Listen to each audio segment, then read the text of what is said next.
Hello viewers kitchen अपनी सब आपको स्वागत। आज आम महाशिवरात्रि पे पणा तैयारी करवा स्पेशल पणा। मुझे कमला को काटिकी रखी ये डालिंब को तार चोपा छड़े मंजी काढ़ी रखी नहीं। अंगूर को काटी नहीं, काजू किसी रखी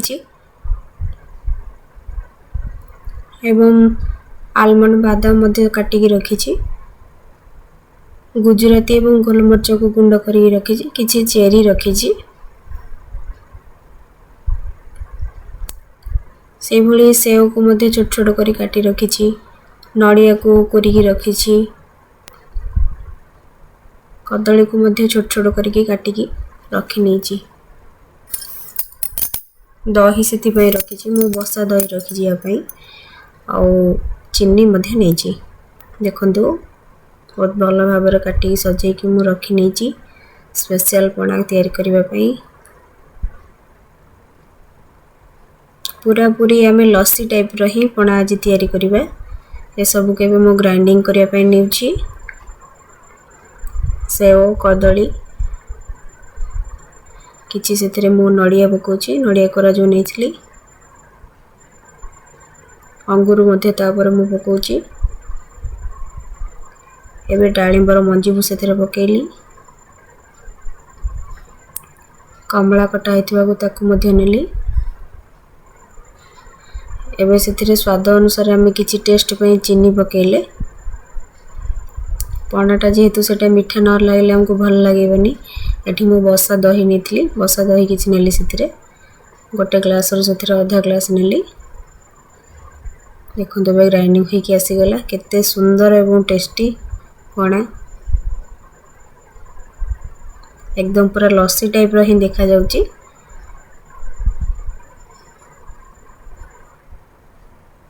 एबे मु ग्लास रे को सजे की रखी नेउची गार्निशिंग करिया। पणाटी को हमें सजे की रखिला पर ठीक लस्सी पर्यंत स्पेशल लस्सी। देखो तो एबे मु पणा को ढालिली।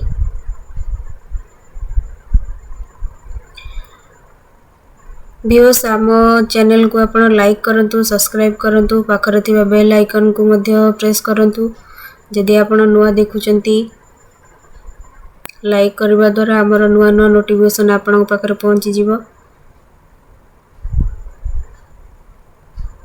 देखंतु एबे मो नड़िया को रखिली सजेली ता ऊपर।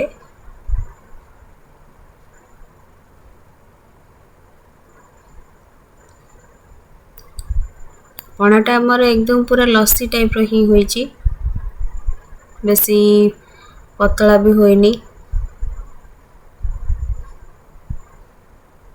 ता ऊपर किछि मो सजेबा पई रखी नेली डालिंब मंजी।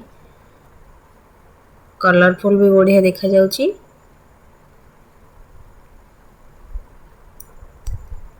केवल शिवरात्रि पे पणा नुहे, आमे जे कोनोसी ओषा उपास कले या को आमे पी परिबा।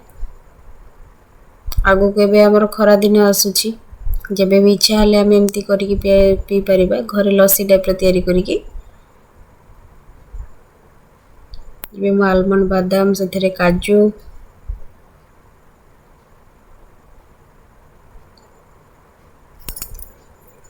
तापर किसी चेरी मध्य सजेली।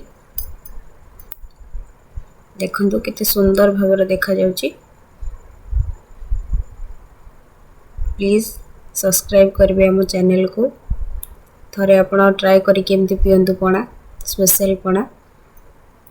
आम चैनल को लाइक करेंगे, सब्सक्राइब करेंगे।